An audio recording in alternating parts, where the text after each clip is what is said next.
Hindi ko alam kung anong demonyong pumasok sa akin. Sumabog na lang lahat ng hinanakit sa dibdib ko. Nagkapalitan kami ng masasakit na salita ng mama niya. At sabi niya pa na taing-tay raw akong pakasalan ako ng anak niya.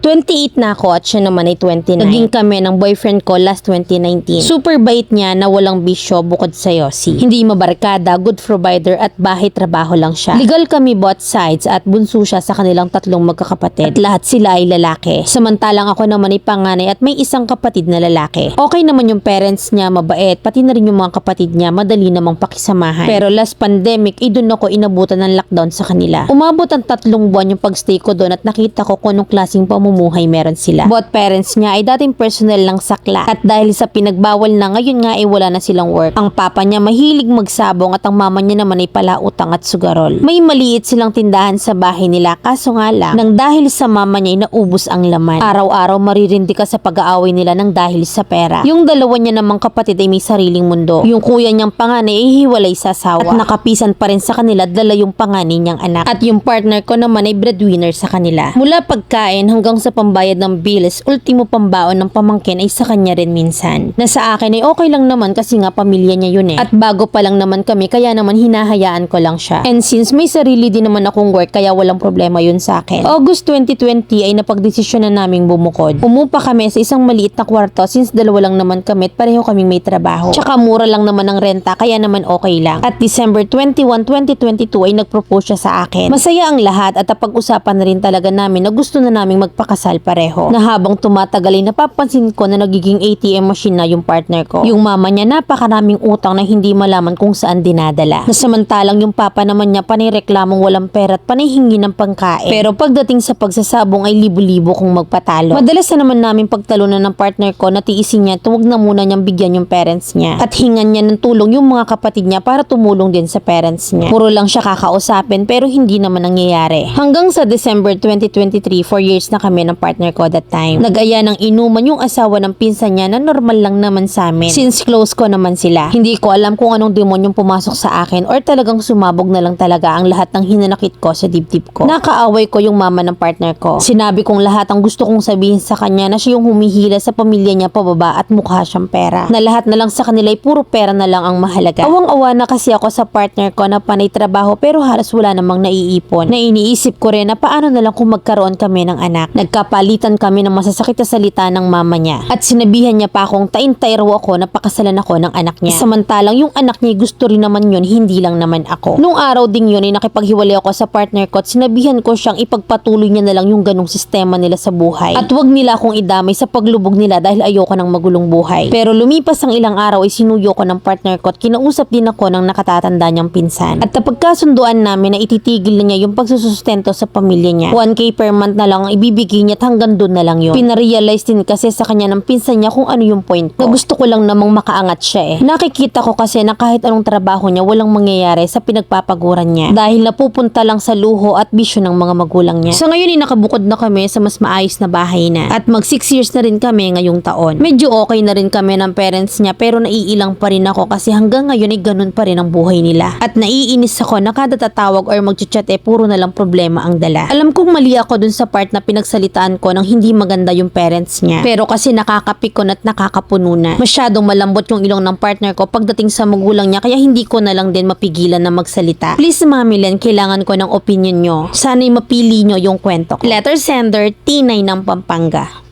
Maling gawain ng parents kung totoo man na sa sugal at sa sabong yun napupunta. May mga kapatid na tuod sa bahay na pati pamangkin ay iaasa rin sa kanya. In the first place, hindi pa kayo mag-asawa para makalasap ng ganun katinding salita ang ina ng partner mo sa'yo. Lumampas ka talaga doon. Maluwag sa pera at malambot ang ilong ng partner mo kaya okay na rin na nasupil mo ng maaga. Kasi kung hindi mo naagapan, apektado ang future nyo. Swerte mo sa part na hindi ka kayang mawala ng partner mo at maalam makinig sa'yo. Kasi para sa akin, if necessarily foods or budget, or simple rewards for parents or gifts given namang magbigay. Pas para sa luho or sugal, pangungonsinti na kasi ang tawag doon. Then if you want na masakop mo yung partner mo at makontrol mo, total nag-propose na diba at engaged na kayo, o edi magpakasal na kayo, then you have the right to tell and demand sa in-laws mo. Sobrang ginalingan mo kasi sa part na nalasing ka lang ata nung gabi at biglang nagwala. Ang pag-iinom kasi nilalagay sa tiyan, hindi sa ulo, para di kasi nasa niba ng demonyo.